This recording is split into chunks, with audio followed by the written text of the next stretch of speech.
Um, this is what I got going on. I saw this list and it seemed fun, so I went ahead and I put it together. And my buddy's gonna come around later on to play test. It's a white blue humans aggro deck. Um, the only reason why the deck is blue is because of Gaius and probably some sideboard cards like Negate or whatever. But I'm gonna go through the list. Um, the list I'm running runs two Gideon's Lockkeepers. One for one that we able to tap a Sun Titan or a Primeval or whatever, or tap an image, killing the image, and it's a pretty helpful card. Elite Vanguard, you know what that is? A 1 for a 2/1. You know, Champion of the Parish, a 1 for a 1/1 that will get bigger as you play more humans. I'm getting my fourth one just in a few minutes here. Uh, he's really cool. Around 3 heroes. Now here is really important in this deck because you play your turn 1 champion, you turn 2 abolisher, you turn 3 guys or whatever. That's a lot of pressure. And then you swing, and you turn 4 you're dealing damage the whole time, and you deal more damage, and then they away whatever, and then you freaking put the hero of Bladehold into play. Now they're back to score 1. They killed 3 of your creatures. Well, now they gotta deal with this, which is swinging for at least 5 damage per se. That's if you don't have Honor of the Peers in play. She's really good. She's like, you want to hold on to her, you want them to day a judgment away, and then you cast that. I run 4 Honor of the Peers. Now this card takes the deck to another level. As you can see, all the creatures are white. That helps Gaius to not be killed upon blocking creatures blocking him, and the token that he gives you is a white angel, so they're gonna boost the angel as well. So if you have one on the pier, you're swinging for 8 damage just with him, and if you have this in play, you're swinging for at least 9 damage with one under the pier. Under the piers are really good. Grand Abolisher I like very much. Like I mentioned earlier, you can do a turn 1 champion or elite vanguard or a Gideon's Lockkeeper, whatever, and then you do a turn 2 Grand Abolisher against a control deck like Solar Flare, for example. You're gonna definitely resolve a Mirror Crusader or a Geist or a Destiny on the Grand Abolisher. So I mean, they can counter, they cannot kill whatever creature in response. He's really good. I like him very much. Mirror Crusader, he's here as a heavy hitter, a 3 mana, double white 1 for a 2/2 double striker that passes the dismember proof. It's pretty nasty. Not to mention that if you drop this on turn 2, you drop this on turn 3, and then you drop Destiny on him on turn 4, that there is 12 damage. That is a lot of freaking damage if you ask me. So anyhow, I like him much. And then we are running 4 guys. Yeah, he's legendary, but he's so good, you gotta run 4 off. The guy's disgusting. Hexproof 3 for 3 mana, and then a 2/2. He swings for 6 alone. That's without having Honor the Pierce in play. That's without putting a Destiny on him. I mean, the deck's a beat down deck. Like it's awesome. So anyhow, I'm running only 2 Destinies. I'm getting 2 more. You want to run 4 of them in your main deck, just because it gets you there when they have enough blockers and they did whatever and they're trying to stabilize the battlefield. You just dump this on a creature and you swing for 6 or 5 to the face.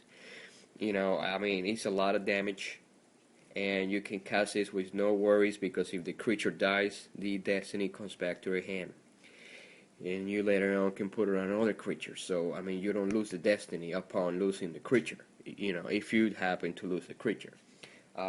Deck's really fast, it's really fun. There's not a lot of thinking behind it. You just play a creature, go, play a creature, attack, and go.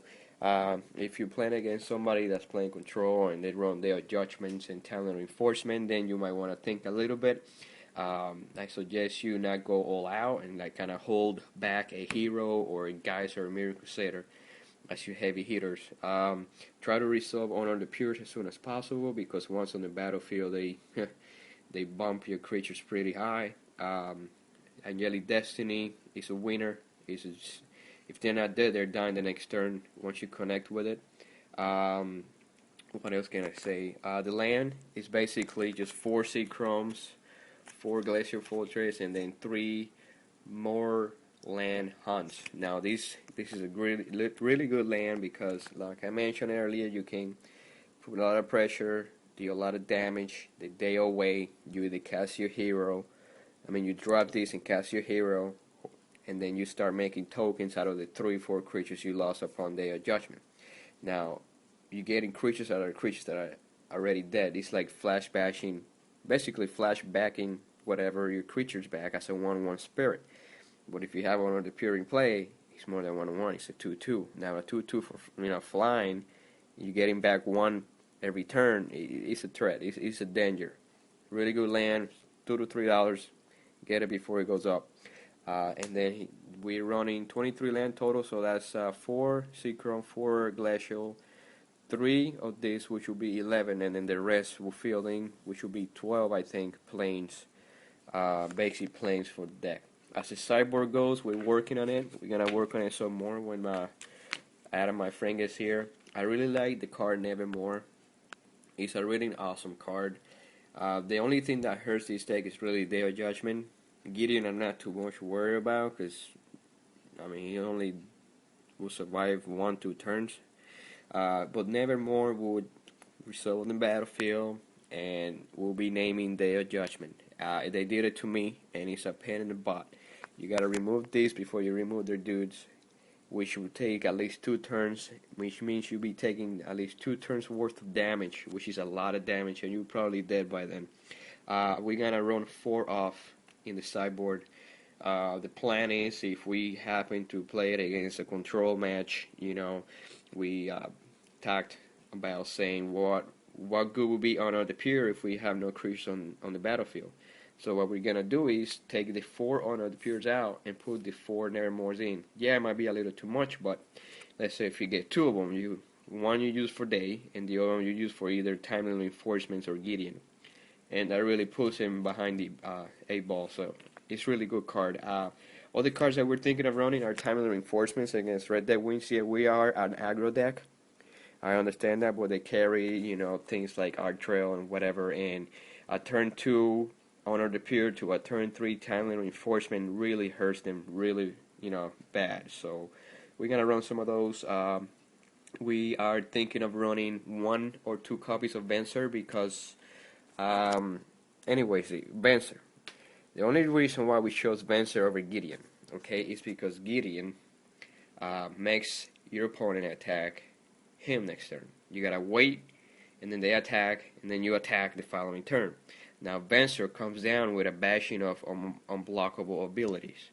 Now you do the unblockable ability, you get in there faster, you do more damage quickly, which is what you want to do. So we figure out that Venser is best candidate as a sideboard plan against other aggro decks or whatever. Not to mention we can use Venser to rebounds the Nevermore or whatever. You know what I mean? So we're gonna work on the deck. The deck I'll be posting shortly, and we're gonna do some play testing today. Hope you can like this deck, and just let me know what you think. Alright? Thank you.